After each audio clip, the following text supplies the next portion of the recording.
In 2006, Michigan embarked upon a campaign to end homelessness in our state in 10 years.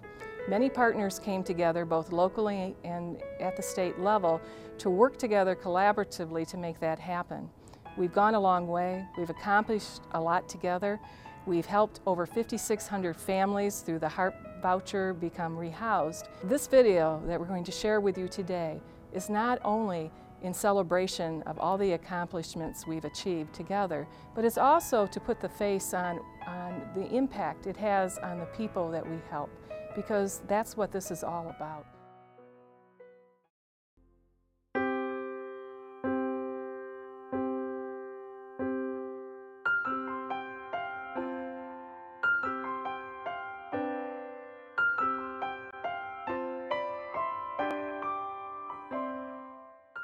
A vacant boarded building that was foreclosed on by HUD. We took it down to the bare studs. If you've seen this project before, you'd never believe it. The brick on the outside looks brand new. We had it all completely acid washed and all of his graffiti all over it. I have so many people that walk through it that think it's brand new.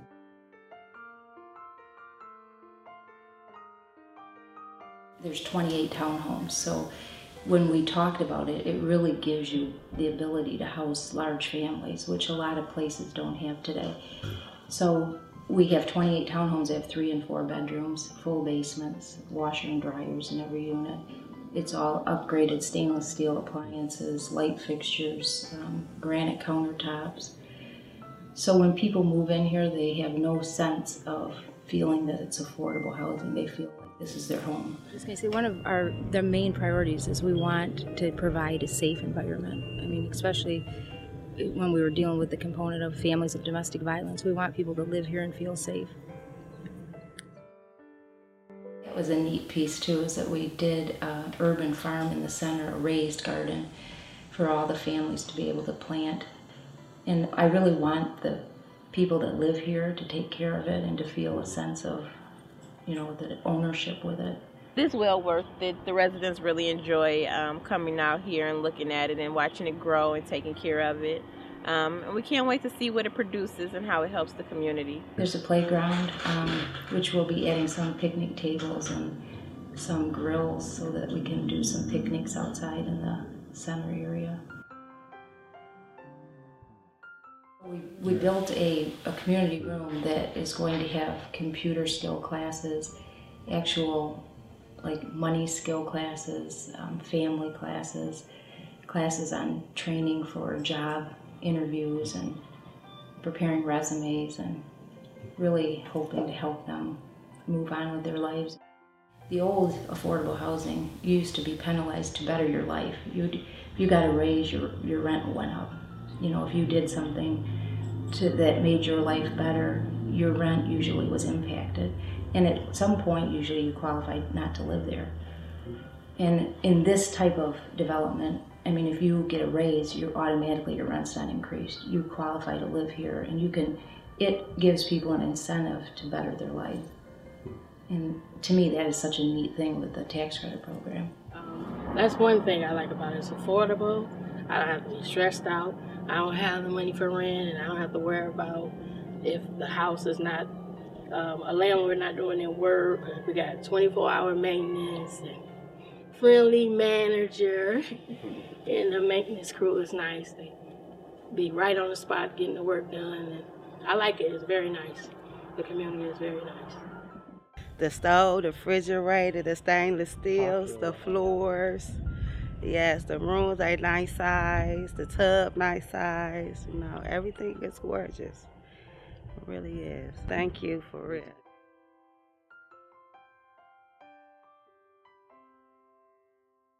When people experience homelessness, when people are in the worst times of their lives, they know where to go for help. And that's at every local community has a place and organizations that they can go to for assistance, whether it be with a housing choice voucher or a HARP voucher or a supportive housing unit, or even just for food assistance or for emergency assistance. They know where to go and to who to turn to. And our community partners over and over again have stepped to the plate and work diligently and through the night oftentimes to help families that are in crisis. And this has made all the difference to so many lives and across our great state.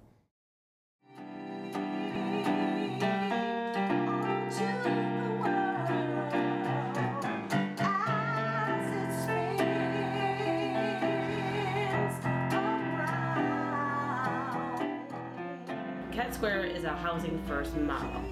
So you have to be homeless, you have to be a veteran, and wherever you are is where you're at. And we work with you from that point forward.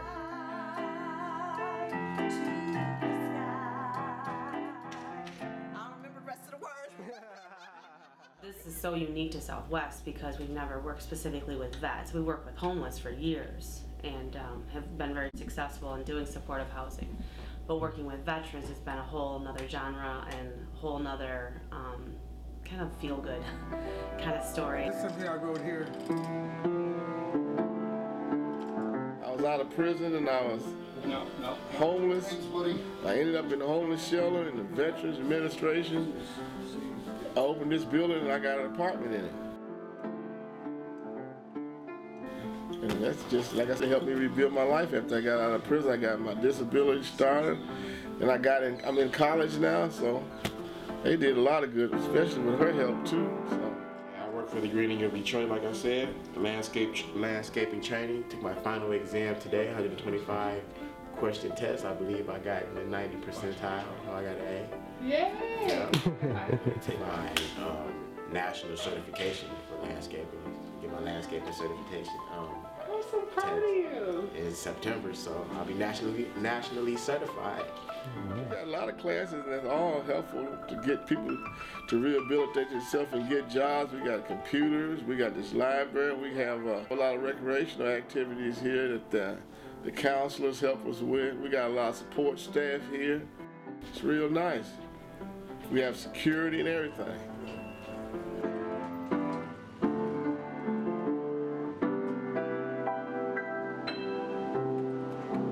I hear this tune in my head. You probably know what it is. I keep hearing it. What is this from? Being on the street first, I help them get temporary shelter. While they're in their temporary shelter or housing, they sign up for Piqette Square or any other MSHDA properties and then get placed. Once they're placed, I got to make sure that they sustain their living by giving them employment, helping them get their disability, help with anything that they might need, clothing, food, whatever what is necessary.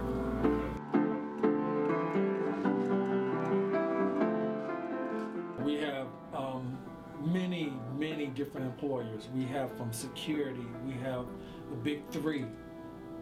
We have vet built, construction, temps. Yeah, UPS, Federal Express. We have some that went to the Border Patrol, VA, back into the government, VA hospital.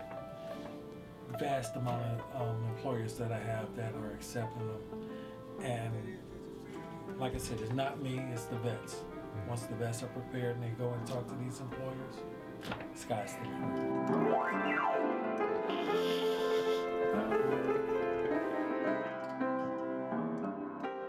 That I think if there was ever a book written and everyone did a page of their life here, this would be a bestseller because their stories are so compelling and how they approach life and how they made it to the point of where they were to where they are to where they want to go. I played in the NBA a few years, played the Philadelphia 76ers and the Los Angeles Clippers, and then 8 years over in Europe. I had lost my job and on the verge of becoming homeless. I went to sign up for a training program at the VA, and they told me about Piqette Square for the homeless vets. Moved in here June 15th. This place has been a blessing for me. I can say it's a really nice place. Michigan and Southwest Solution and Veterans Administration and President Obama and all his policies is working real fine.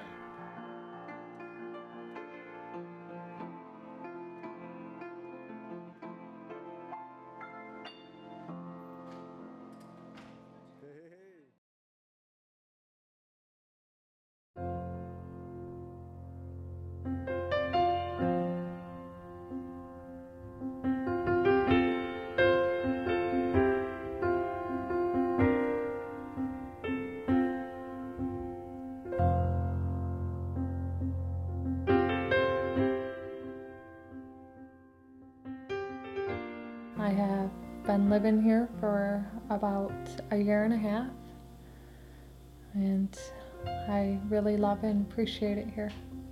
I was actually working through WISE.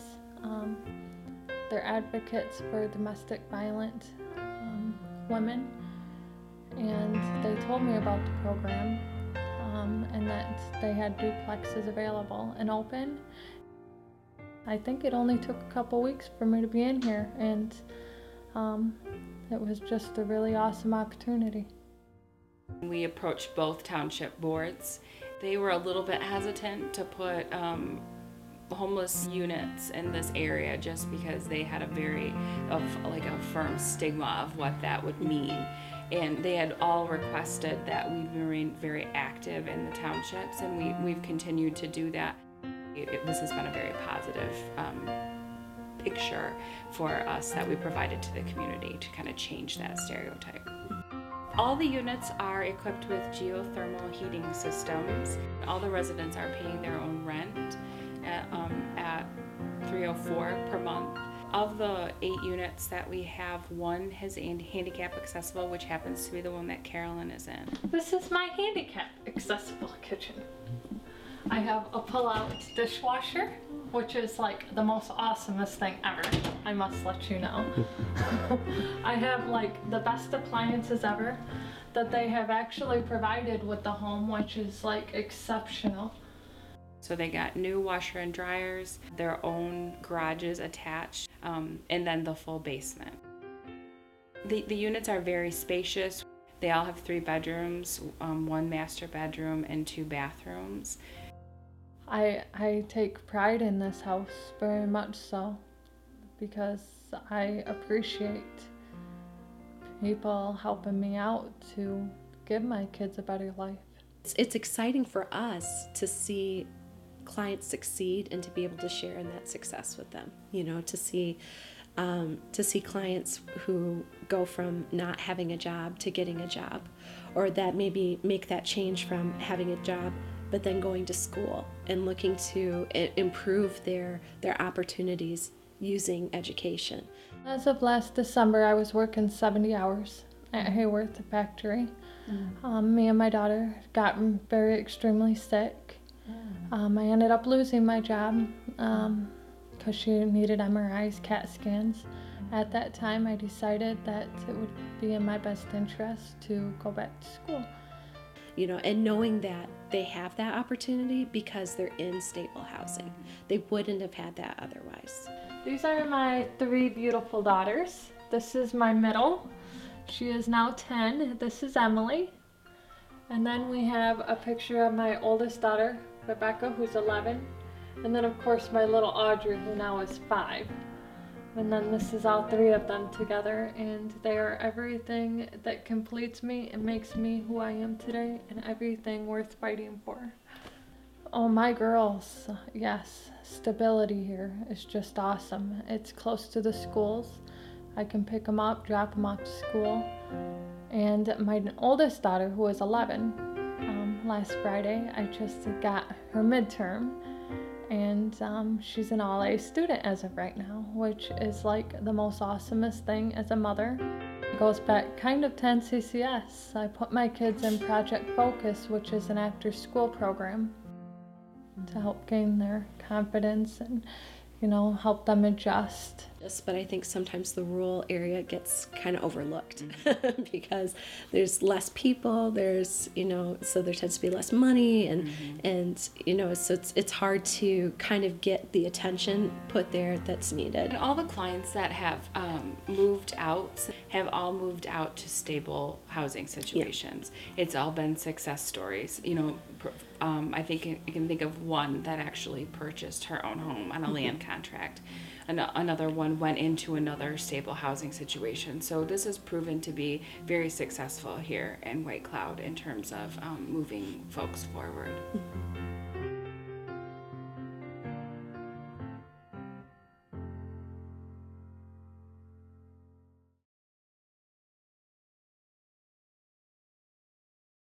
When I'm able to receive the help and be blessed to receive it, and then on the other hand, give back the help and continue to give back the help, it's like you have a purpose, like you know what you're supposed to do. It's like you're on the right path. This is like a family, so I don't consider it a job. I consider it just helping. Change don't happen overnight. It don't happen over years, but it has been happening. So I'm proud to be part of it, and no matter how long it takes someone else, when someone realizes that they're ready to take the change, that's all the step that's needed. I've actually been to the shelter about 4 times. It was consecutive being homeless with me and my children, pretty much. This last time I pretty much got it on the ball and sticking to it. First couple of times I was in the shelter, I didn't accept my faults, for myself at first, and I did a lot of blaming, but I guess once you start to accept, the fact that, you're in this situation and it's nobody's fault, and accept responsibility for yourself, then that's when you can move on.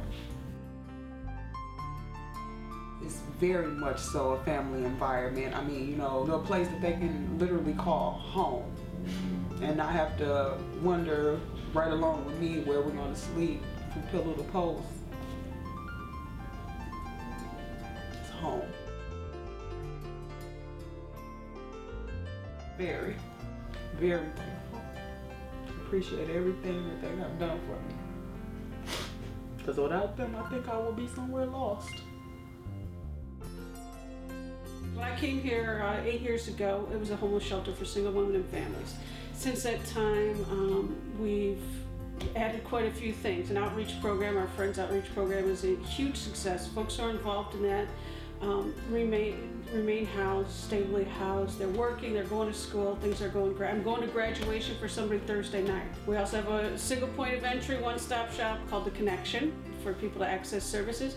And then 6 Degrees, our resale store, where we do a lot of the job skills training where the classes are held. So it's really kind of moved from putting a Band-Aid on this homeless issue and actually working at the prevention side of it and trying to move people out of it into self-sufficiency. And as the 2 previous folks have showed you, it can work. Shanita went through our job training program and then was hired out afterwards, and since then she's gone to college. But I got my CNA license and I got 7 more months to get an LPN license. There you go. Right. Love to help others, and it's good to have a job.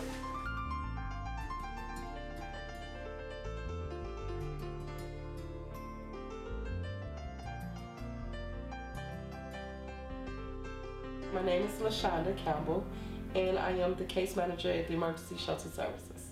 I have had my own Hurricane Katrina within my own life.